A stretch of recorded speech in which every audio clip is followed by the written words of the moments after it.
One day, you guys will look back on all my webcam videos and be like, wow, she's come so far. Look at all of her state of the art equipment and graphics and the sound. Wow, this is amazing. But for right now, I'll work my way to that cell phone to record in the future. Right now, I'm just going to be here, okay? Because I got like, I don't even know what you call it because it's not a ping.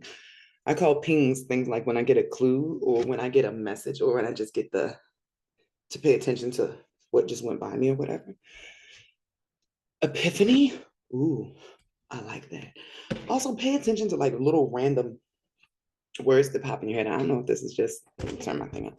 I don't know if this is just happening for me, but I was watching something the other day and the word I got was totally wrong. But there was an instrument that came across the screen. Everybody was like, "What is that instrument?" And my mom was like, abracadabra, ever." I'm like, it was an abacus. So yourself is very helpful and answers your questions if you just like be quiet for a second. But epiphany is what I had while I was in prayer. It can also be a word. Ooh, I like how that sounds. It's fancy. I've received a word while I was in the shower. I can't do it. Like, I don't care how much I talk to God on a daily basis. I still can't be one of those people that's just like, that made me think about Birdman. And anyways, y'all, I'm sorry. As you can see, I'm in a wonderful mood. The word I got, right? It was about forgiveness, but it was not like regular forgiveness. It was forgiveness has not been done in completion. Forgive and release is what we're supposed to do. So all the time we see stuff about forgiving people for what they did, just so you can move on with your life, because forgiveness is the equivalent of releasing somebody's energy, somebody's weighted energy from your cycles or whatever, right? I don't think that's what everybody's been doing. Forgiving for us has been tucking something in the back corner and saying, I'm not even going to think about that no more. You good. Bye. Go about your business. Right? Uh, Unfortunately, it was brought to my attention that Hasatan, the big bad, I don't even want to call it that because I don't think we've been looking at what that energy is the right way, but that's another video. In this case, has legal rights over any negative emotions that you hold. If you hold anybody to a scale that is more difficult than what the most high holds you to, then you can be attacked. He has legal rights. There's like a whole spiritual law going on. And I told y'all before that they're like lawyers when you go to hell. There's like angels trying to defend you, and then there's the other dudes trying to keep you down there. But there's a whole court system. That's what that judgment thing is. So if you have things that are still weighing on you, let them go, obviously, right? But the forgive and release message wasn't about somebody who had necessarily did you dirty and you had to let it go. This is about times when you forgave somebody, but you still kept them close. And this could be particularly for somebody, and even shit, it might be me. Forgiveness does not mean that you still carry around the weight of the good things that that person has done for you either. And that was the epiphany. We forgive and we think about all the people who do the bad stuff to us and we put them in this category. But what about the people who still do things to us that we keep close to us because of the good relationship that we have? You are still allowing an in. If you forgive somebody and you know that they should have been cut off because they'll use that little bit of forgiveness just to weasel back in and hurt you over and over again, forgive and chop. You have to be able to hold on to the good things and still keep them in esteem, but discern when that person is not capable of that behavior on a regular basis, to discern when that person has been using that energy in a love bombing way. This person only shows you the attention or the affection or the energy that you want when you are letting go. I have been seeing so many people who are starting to run into two relationships. Like, hey, I'm still in this relationship, but this person has popped up and something about them is standing out. Yes, because what happened was you forgave the person who has been abusing you for years. And I say abuse is anybody who is mistreating you, knowing they're not giving you what you need, want, deserve in a relationship. That is abuse, right? So You stayed in this relationship all this time because you kept forgiving. Like, oh, I know their heart. We have all these good memories together. I put in all this time. I don't want to let that go. So I forgive them and then stay in this relationship. And you still carrying around that weight because you're still in the position where you were dishonored and you're trying to thug it out, right? So now the universe has heard your cry and your sadness because you're still yearning for something. So the magnet still went out to call in the person you were yearning, but you didn't let go. You didn't forgive and release the thing that's holding you back from getting what you actually want. So some people are still in the places they're not supposed to be, still on the wrong timelines because of that last piece. Because forgiveness does not only apply to the people that you cut off very hardcore. It's important to definitely let go of that hurt. Don't just forgive somebody and tuck them in the closet. Like forgiveness through understanding why what they did had actually nothing to do with you. That's the most peace you can get. Like, you ever deal with somebody who does something and they do it to other people all the time? And you're like, yeah, that's just them. And you can talk to other people about it.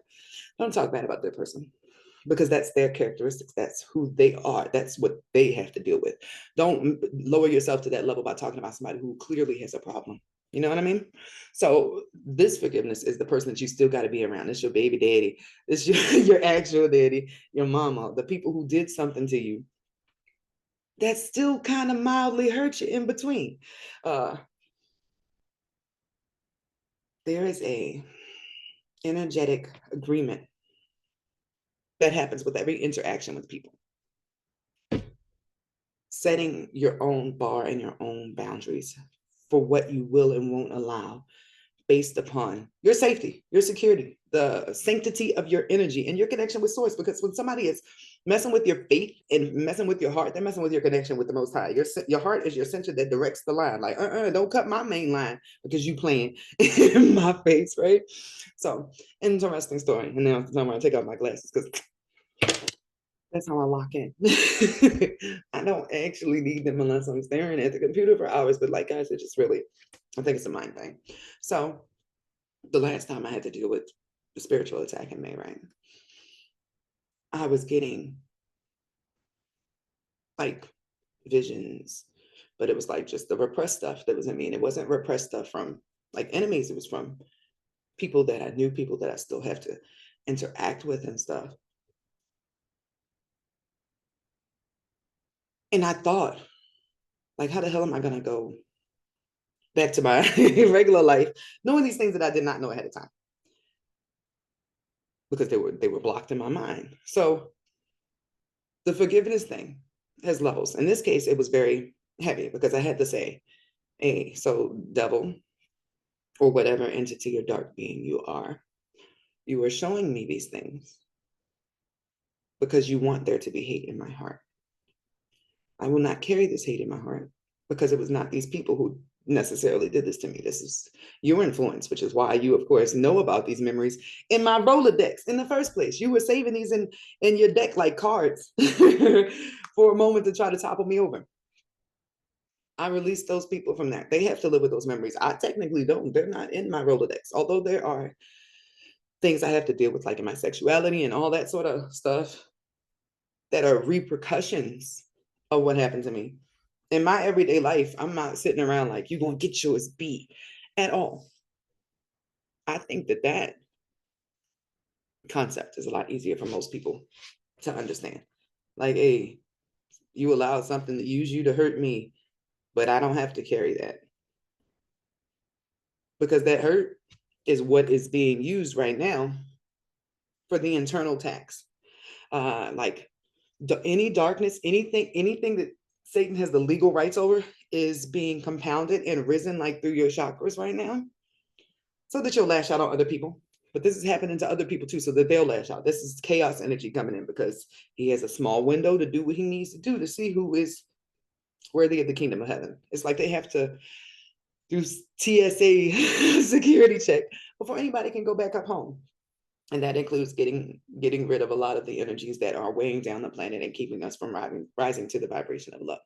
So the other group of people, the people who you forgive and keep there just based upon the fact that you had good memories, but if you didn't have those good memories or you weren't clinging to those good memories, this person will be gone. You will be on to another chapter in your life. There is no way you would have dealt with this. Forgiveness does not mean you got to stay in that situation, baby. And I don't know who this message is for, but it feels so like, because I was in the shower, not washing my hair, but scratching, doing my thing. I got this nice rose soap going on. It really makes me happy. So I had a best friend for 8 years. I knew this bitch hated me. And there's no other way I can say it. And I don't have any hard feelings towards it right now, but she was really, because she hated me and still like hung around me. It was the weirdest hate love thing. And like an example of how it go, we'd be watching a show and she was really in astrology and everything. This is why I thought it was copacetic, although it started with entertainment and her being a model and me being like her manager and stuff, right? We'd be watching something and there'd be a person that's like vibrant and had a great personality doing their own thing. And she'd look up their sign and she'd be like, oh, ew, it's a Leo. Yeah, I'm a Leo. So I really was just ignoring the fact that she hated me most of the time. Like when we go out around guys or anything, she would start throwing dirt at me. And I forgave her while we were in it because I knew she had a horrible childhood. I was like, I would hate me too. Like I had a horrible childhood, but I was still smiling. She didn't have a smile. Like when I would try to tell her positive things, she'd be like my positivity annoyed her. But I was still holding on to it because I'm like, oh, in there, she's a good person. She's just hurt. Maybe with time. No. That heifer ended up hexing me. Eventually, because she was still mad. She was just still mad about me being me. We had started doing magic, right? Keep in mind, she had been into magic for many years before me. When we started doing stuff, it started working. So she sort of went like Nancy in the craft. She's like, I believed in all of this before, but like it wasn't really like working. It wasn't this. And then she really got salty that I was moving ahead of her. So there was no way around that. We had stopped our friendship many times during that 8 years. We'd even go like a year without talking just because it wasn't working.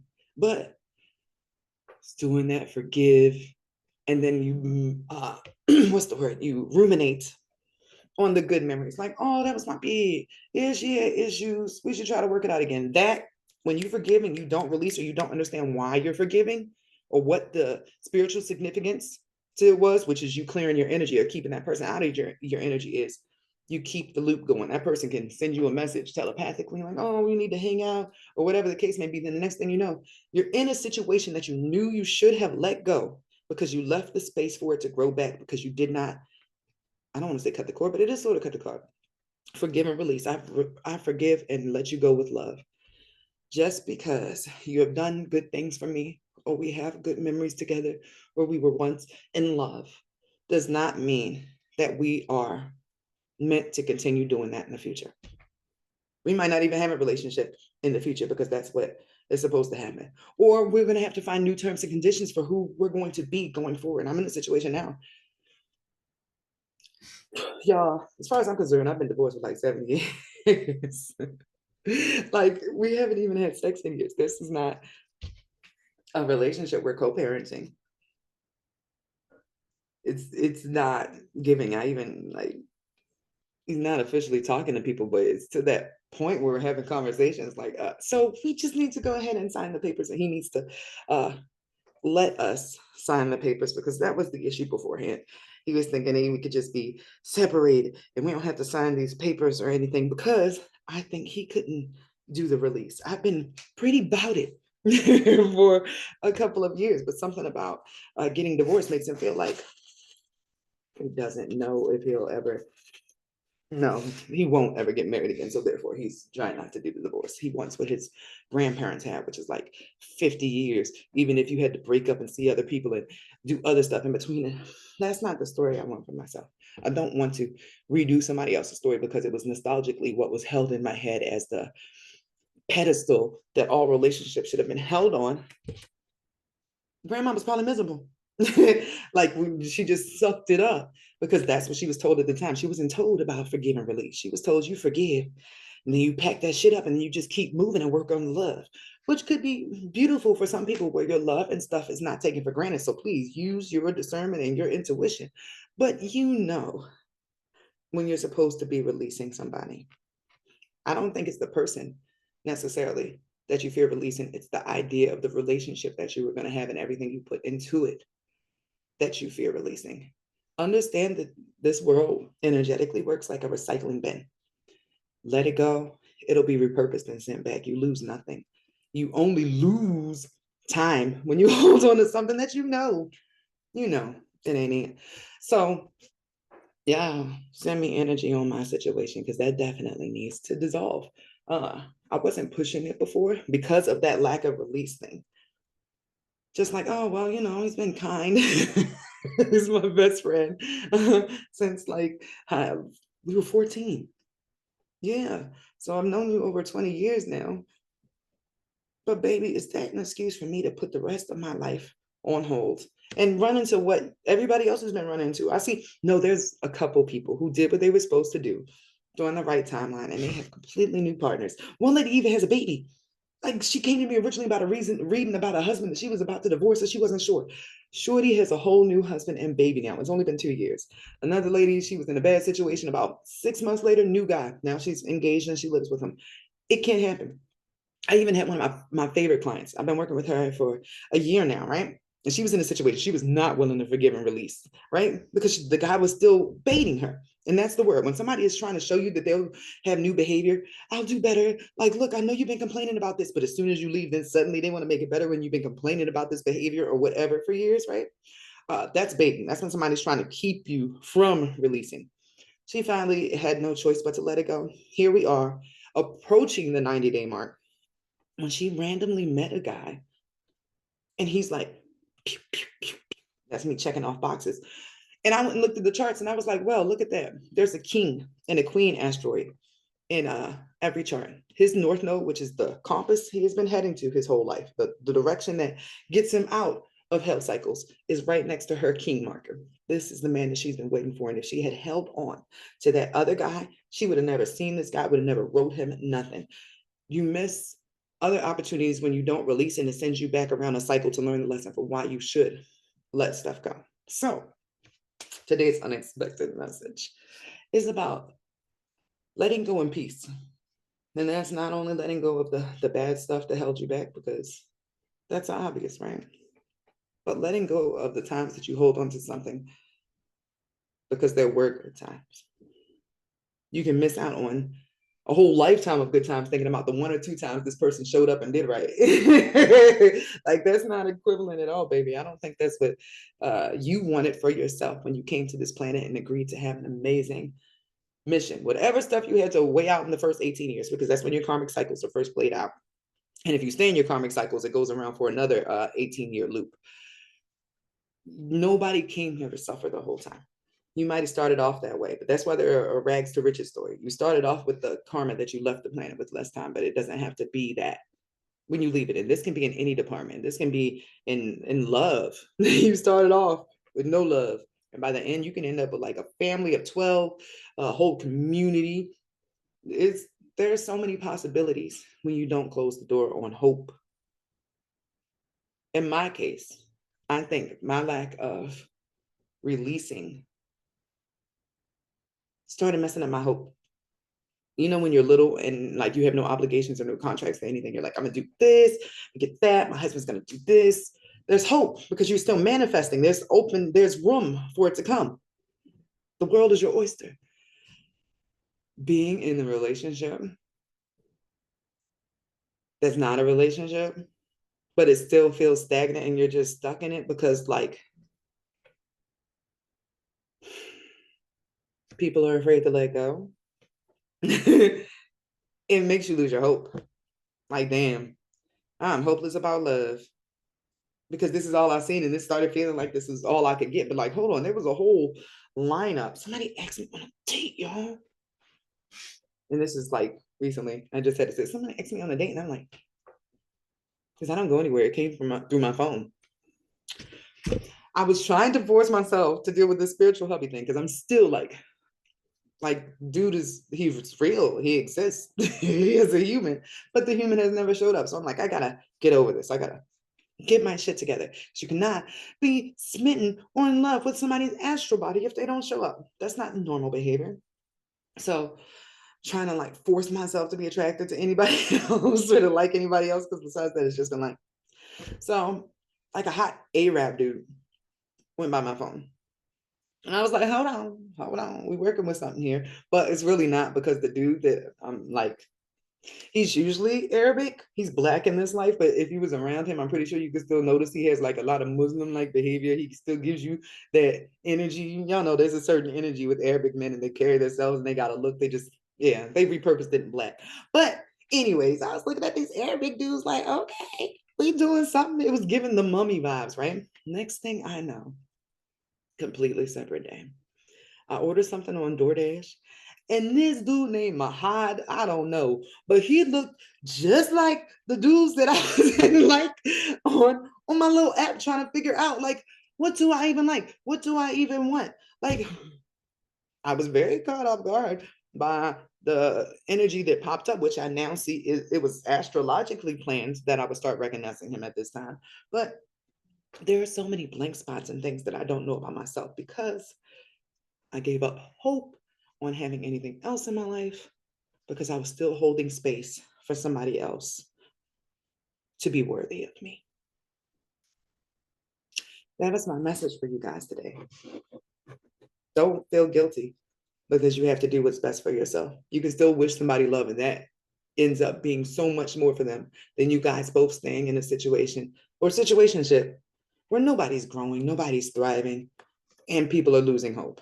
Hope is the key to your heart. When you start losing hope, you spiral into boredom, and boredom is the first step down the tree of death. And this is written on the tree of death. Boredom starts to spiral. So hope I help somebody with this today, because it's like super early and I did not expect to do this, but moving with the wind.